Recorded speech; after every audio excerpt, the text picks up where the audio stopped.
اعوذ باللہ من الشیطان الرجیم، بسم اللہ الرحمن الرحیم۔ شروع کرتا ہوں اللہ پاک کے بابرکت نام کے ساتھ جو دلوں کے حال بہتر جانتا ہے۔ میری طرف سے دیکھتی آنکھوں سنتے کانوں سب کو السلام علیکم ورحمۃ اللہ وبرکاتہ۔ لاکھوں کروڑوں درود و سلام آقا دو عالم خاتم النبیین حضرت محمد مصطفیٰ صلی اللہ علیہ وآلہ وسلم پہ اور آپ کی آل پاک پہ۔ آج کا ولاگ انتہائی اہم ہے اور حقیقت پہ مبنی ہے، اس میں اتنا سا بھی جھوٹ نہیں ہے۔ میں بڑی تحقیق کر کے میں ولاگ کے لیے نہیں کرتا رہتا ہوں یا ویورز کے لیے نہیں کرتا رہتا ہوں مجھے ویوز زیادہ ملیں، ڈالر زیادہ آئیں، اس کے لیے نہیں۔ ہاں، اس چینل کو زیادہ سے زیادہ سبسکرائب کر دیا کریں، جن کے واٹس ایپ بنے ہوئے ان سے سبسکرائب کروا دیا کریں اور گھنٹی کے بٹن کو آل پہ پش کر دیا کریں۔ کیوں؟ اس میں آپ کا ثواب ملے گا۔ آپ کو کیوں ملے گا؟ کہ اس کی انکم جو ہے اس کا 50% میں غریب لوگوں کی اوپر لگاتا ہوں۔ کس طریقے سے؟ کسی کو ٹھیا لگا دیا، کسی کو ریڑھی لگا دی، گھر کے اندر دیکھا کوئی بیوہ ہے، اس کے کوئی کمانے والا نہیں ہے، اس کو سلائی مشینیں لے کے دے دی۔ کسی بیوہ عورت کی بچی کی شادی ہو رہی ہے، اس کے جہیز کے سامان میں ہیلپ کر دی، اس طریقے سے۔ تو اس میں جتنا ثواب مجھے ملے گا اتنا ہی آپ کو بھی ملے گا کہ آپ بھی ذریعہ بنیں گے اس چینل کو سبسکرائب کر کے۔ تو اس میں آپ بھی اس نیکی کے کام میں میرا حصہ شیئر کریں میرے ساتھ۔ پیسے نہیں، سبسکرائب کر کے چینل کو سبسکرائب کریں، گھنٹی کے بٹن کو آل پہ پش کر دیں اور ویڈیوز کو گروپوں میں ڈال دیا کریں۔ میری کسی کے ساتھ کوئی ذاتی دشمنی نہیں ہے۔ عمران نے کون سا میرا چاچا مارا ہے جو میں اس کا دشمن بن جاؤں، یا میرا باپ مارا ہے جو میں اس کا دشمن بن جاؤں؟ میں اس کا دشمن ہرگز نہیں ہوں۔ یہ یوتھیوں کا خیال ہے کہ میں اس کا دشمن ہوں، ورنہ میں اس کا دشمن نہیں ہوں۔ میں اصل میں اس کا دوست ہوں۔ میں اس کو اپنے ولاگ کے تھرو غلط کاموں سے روک کے ملک کا وفادار بنانا چاہ رہا ہوں۔ وہ ملک کا وفادار نہیں ہے، یہ میں نہیں کہہ رہا ہوں۔ یہ 40 سال پہلے حکیم سعید نے اپنی کتاب جاپان کی کہانی میں لکھ دیا تھا۔ اچھا، ایک اور بات آپ لوگوں کو بتا دوں کہ الحمدللہ ثم الحمدللہ میں 75 سال کا بزرگ بندہ ہوں، سب سے سینئر پاکستان کا یوٹیوبر ہوں، اور سب سے سینئر صحافی ہونے کا بھی اللہ پاک نے مجھے اعزاز دیا ہوا ہے۔ میں نے اپنی صحافت کا آغاز 1975 میں نوائے وقت اخبار سے کیا تھا، عارف نظامی صاحب کی زیر نگرانی۔ وہ نوائے وقت تو نہیں رہا ہے لیکن وہ سفر جاری و ساری ہے۔ پرنٹ میڈیا میں چل گیا، الیکٹرانک میڈیا میں میں اس لیے ناکام ہو گیا کہ وہاں لکھا لکھایا اتنا سا وہ دیتے تھے، ٹکڑا کاغذ کا، کاغذ ایک لکھ کے نا کہ حاجی صاحب اس کے علاوہ ایک لفظ بھی نہیں بولنا ہے۔ اب اس کو جب میں پڑھتا، اس کو دیکھتا تو اس میں جھوٹ کے علاوہ کچھ نہیں ہوتا تھا۔ تو یہاں پہ جتنا بھی الیکٹرانک میڈیا سب بکواس، سب جھوٹ بولتا ہے۔ تو پھر میں معذرت کر لیتا تھا، بعد میں پھر انہوں نے مجھے بلانا ہی چھوڑ دیا۔ اس لیے میں یہ احمد میر اور یہ دوسرے تیسرے جو کل کے لونڈے لپاڑے ہیں نا، یہ میرے سے آگے نکلے ہیں، ورنہ میں ان سے بہت سینئر ہوں۔ میں اگر آج لفافہ لیتا، ان کی مرضی سے چلتا نا، تو آج میں بھی ان سب سے بہت آگے ہوتا۔ لیکن الحمدللہ شکر ہے اس مالک کا کہ اس نے مجھے ان چیزوں سے دور رکھا۔ الحمدللہ میری اولاد پڑھ لکھ کے اچھے عہدوں پہ لگ گئی ہے اور شادی شدہ ہیں، اس کے باوجود میرے سے ڈرتے ہیں، میری عزت کرتے ہیں، احترام کرتے ہیں۔ یہ اللہ کا کرم ہوتا ہے، اور حق لال کی کمائی بچوں کے خون میں شامل کی ہو نا، تو یہ اس کا رزلٹ ملتا ہے۔ تو اب دیکھیں کس طریقے سے میں اپنے ولاگ کے لیے کر کے نا عرصے سے، جب سے عمران کی حکومت ختم ہوئی ہے نا، تو میں قوم یوتھڑ کو میں ایک اور بات بھی بتا دوں کہ یہ جو اس کی کمائی کا ذریعہ بنا ہوا ہے نا، لاہور والا شوکت خانم، جس کے تھرو اس نے باقی اسپتال بھی بنوائے ہیں، یہ پورے کا پورا اسپتال نواز شریف کے والد میاں شریف نے بنوایا ہوا ہے۔ نہیں ہے یقین، ابھی گوگل سرچ کر لیں۔ 70 لاکھ میں ہاسپٹل اس وقت بنا تھا، اس وقت 70 لاکھ آج کل کے 70 کروڑ سے بھی زیادہ تھے، 150 کروڑ سے بھی زیادہ تھے۔ اس وقت پیسے کی ویلیو تھی، مہنگائی نہیں تھی، ہر چیز سستی تھی۔ اس وقت 70 کروڑ لگا تھا، 50 کروڑ میاں شریف نے دیا تھا، 10 کروڑ اسحاق ڈار نے دیا تھا، 10 کروڑ جو ہے نا یہ اس کے سعد رفیق نے دیا تھا۔ تب جا کے یہ 70 کروڑ اس کو پاس جمع ہوا تھا، تو اس نے اسپتال بنایا، اور باقی پوری دنیا سے بھیک مانگ کے نا تو اس نے مشینری منگوائی۔ اس پہ بھی نواز شریف نے ٹیکس بالکل ختم، زیرو کر دیا تھا۔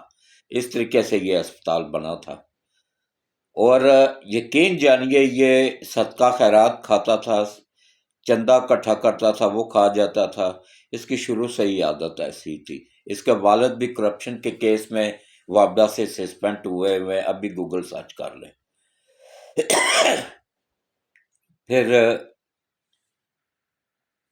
میں کوشش کرتا رہتا ہوں قوم یوتھڑ کو بھی اور اس کو بھی ملک کا وفادار بناؤں، لیکن یہ جو عالمی طاقتیں پیچھے انویسٹمنٹ کر کے بیٹھی ہوئی ہیں نا، وہ اب اس کو ملک کا وفادار نہیں بننے دیں گی۔ اب ایک وقت ایسا آتا ہے نا کہ یہ عالمی طاقتیں خود مار کے بندے کو اور اس کی لاش کیش کرتی ہیں، پھر اس کی لاش سے ووٹ دلاتی ہیں، پھر وہ پارٹی اقتدار میں آتی ہے، تو پھر اس سے ملک، اس وقت پورے ورلڈ میں، پوری دنیا میں صرف نیتن یاہو نے، خود نیتن یاہو کا بیان میرے پاس موجود ہے، اگر کسی کو چاہیے تو میں سینڈ کر دوں گا، وہ مجھے ان باکس میں رابطہ کرے، یا پھر اس میں اپنا واٹس ایپ نمبر دے دے کامنٹس میں اس کو سینڈ کر دوں گا۔ تو کس طریقے سے دیکھیں، اس نے نیتن یاہو نے اس میں واضح طور پہ کہا کہ ہمیں خطرہ ہے تو صرف پاکستان کی فوج سے ہے، باقی پوری دنیا کے مسلمانوں کی فوج کو ہم ختم کر چکے ہوئے ہیں۔ ایران کے سینئر جتنے بھی جنگی تجربہ رکھنے والے، جنگیں لڑنے والے جرنیل تھے نا، وہ جب خمینی آیا تو اس نے ان کو لٹکا دیا تھا، وہ ختم ہو گئے تھے۔ ایران میں یہ اس طریقے سے فوج کو ختم کیا گیا، اور ترکی میں کیا ہوا، ترکی کے بھی بڑے سینئر موجود تھے، ان سے بغاوت کروا کے تو اس بغاوت کے الزام میں ان کو بھی سزائے موت ہو گئی تھی، وہ بھی سارے کے سارے مارے جا چکے ہیں۔ اس وقت اگر سینئر جرنیل کسی کے پاس ہیں تو وہ واحد پاکستان ہے، پوری اسلامی دنیا میں۔ سعودیہ تو پہلے ہی سے ہی ان کا غلام ہے، باقی اردن ہے وہ بھی ان کا غلام ہے، مصر ہے وہ بھی ان کا غلام ہے۔ یہ تینوں ملک، سعودیہ، مصر اور اردن، یہ تینوں ملک اسرائیل کی اس جنگ میں خفیہ مدد کر رہے ہیں، اس کی طرف جانے والے میزائلوں کو گرا رہے ہیں۔ خفیہ طور پہ یہ غدار ملک ہیں تینوں، یہ اس کے ساتھ ہے۔ اس کے بعد دبئی جو ہے وہ تھوڑا سائڈ پہ ہے، لیکن وہ بھی اس کی زیادہ سپورٹ کر رہا ہے، دڑا دڑ اسرائیلیوں کو بھی ویزے دے رہا ہے، اس کی کمپنیوں کو وہاں پہ ٹھیکے دے رہا ہے۔ مطلب جو امریکی ٹراؤٹ ہے نا یہ سب، تو جو امریکہ سے آرڈر ملتا ہے وہی کرتے ہیں۔ یہی ٹراؤٹ پاکستان میں بھی ہیں، موجودہ حکومت میں بھی ہیں بہت سارے۔ تبھی تو ایران کی پائپ لائن وہ بچھا کے لے آیا، وہ تو منتیں کر رہا ہے میرے سے سستا تیل لو۔